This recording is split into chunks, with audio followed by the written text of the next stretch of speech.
혹시 절망의 가장 밑바닥에서 모든 게 확 뒤바뀌는 그런 이야기 들어보셨나요? 오늘 우리가 함께 살펴볼 룻기가 바로 그런 이야기인데요.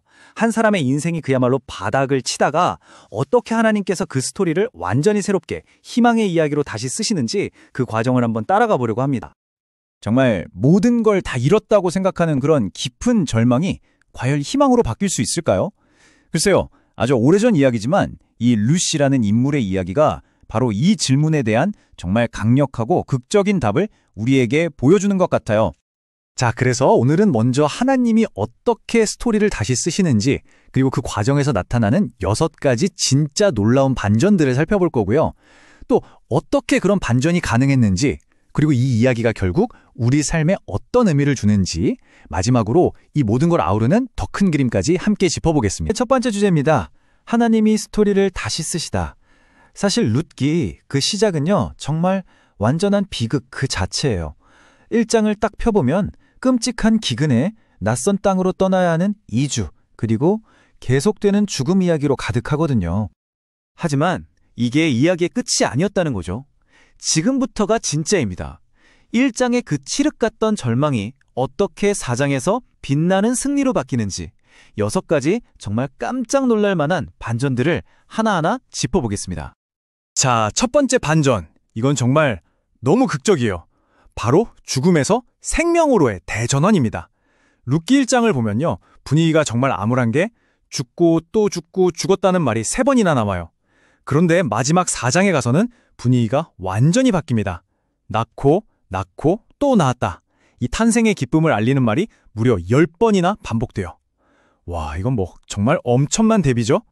두 번째 반전은요, 바로 사람들의 말이 바뀐다는 거예요. 1장에서는 나오미가 완전히 망해서 돌아오니까 마을 여인들이 뒤에서 수군거리잖아요. 어머, 저 사람 진짜 나오미 맞아? 하면서요. 그런데 4장에서는 바로 그 여인들이 여호와를 찬송할지로다 하고 소리 높여 외칩니다. 나오미의 회복을 진심으로 함께 기뻐하는 거죠. 그 차가운 뒷담화가 뜨거운 찬양으로 바뀐 순간입니다. 그때 나오미가 자기 심정을 이렇게 토로하거든요. 내가 모든 걸 다 가지고 떠났는데 여호와께서 나를 완전히 빈손으로 돌아오게 하셨다라고요. 남편도 잃고 2 아들도 잃고 미래에 대한 희망까지, 정말 모든 걸 잃어버린 그 텅 빈 마음이 그대로 느껴지지 않나요? 그런데 3번째 반전이 바로 이겁니다. 그 텅 비어버린 공간이 다시 가득 채워지는 거예요. 하나님께서 보아스라는 기업 물을 자, 그러니까 가족을 책임져 줄 사람을 보내주시죠. 룻에게는 새로운 남편이 생기고 나오미에게는 손자 오벳이 생겨요. 잃어버렸던 모든 것을 그냥 채워주시는 정도가 아니라 정말 넘치도록 부어주시는 겁니다. 텅 비었던 인생이 다시 충만함으로 가득 차게 되는 거죠. 그때 사람들이 룻을 뭐라고 불렀냐면요, 모압 지방에서 온 모압 여자라고 불렀어요. 이게 그냥 어디 출신이다 정도의 말이 아니에요. 당시 율법에 따르면 모압 사람은 하나님의 공동체에 들어올 수 없었거든요. 그러니까 이 말은 사실상 넌 우리랑 달라, 넌 영원한 이방인이야 라고 선을 긋는 그런 차별과 배척의 딱지였던 셈이죠. 그런데 4번째 반전은 정말 소름이 돋을 정도예요. 그렇게 멸시받던 이방인 룻이 나중에는 어떤 말을 듣게 되냐면, 당신에게는 7 아들보다 더 나은 며느리라는 정말 최고의 칭찬을 듣게 됩니다. 공동체 밖으로 밀려났던 아웃사이더가 이제는 가족의 가장 소중한 중심 인물이 된 거예요. 엄청난 변화죠. 감정의 반전도 한번 보세요. 이것도 정말 극적입니다. 1장에서 나오미가 뭘 끌어안고 있었죠? 죽은 남편과 2 아들의 차가운 시신이었어요. 통곡과 슬픔 속에서요. 그런데 4장에서는요, 따뜻한 온기가 있는 살아있는 손자를 품에 안고 있어요. 이제는 기쁨의 눈물을 흘리면서요. 그야말로 고통의 눈물이 환한 미소로 바뀌는 순간이죠. 자, 그리고 마지막 6번째 반전. 이건 이야기 전체의 색깔이 바뀌는 거예요. 1장을 가득 채웠던 단어들을 생각해 보세요. 흉년, 죽음, 슬픔, 텅 빔, 괴로움, 전부 어둡고 차가운 단어들이죠. 그런데 4장에서는요, 결혼, 출생, 찬송, 회복, 사랑, 희망, 이렇게 밝고 따뜻한 단어들로 완전히 대체됩니다.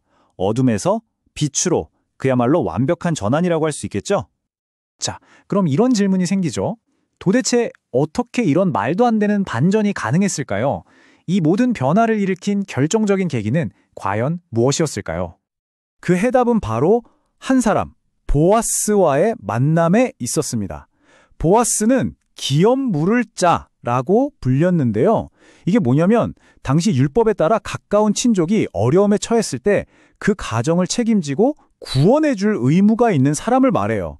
바로 이 보아스가 룻과 나오미의 무너진 가정을 구원하면서 모든 이야기가 완전히 새로 쓰이기 시작한 겁니다.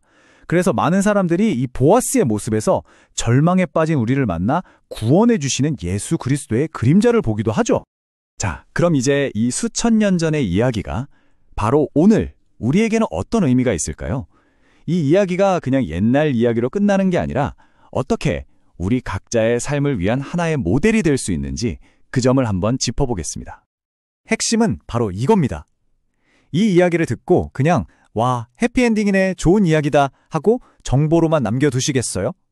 아니면 바로 저런 반전이 내 삶에도 필요해 라고 받아들이면서 내 삶을 바꾸는 계기, 즉 변화로 삼으시겠어요?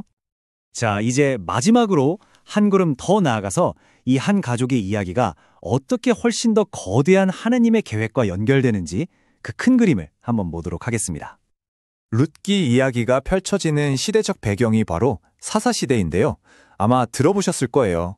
성경 전체를 통틀어서 가장 어둡고 혼란스러운 시기 중 하나로 꼽힙니다. 왜냐하면 성경은 그 시대를 왕이 없었기 때문에 사람들이 전부 자기 소견에 옳은 대로, 즉 자기 멋대로 살았다라고 기록하고 있거든요. 그야말로 기준이 없는 무질서와 영적인 암흑기였던 거죠. 그런데 보세요.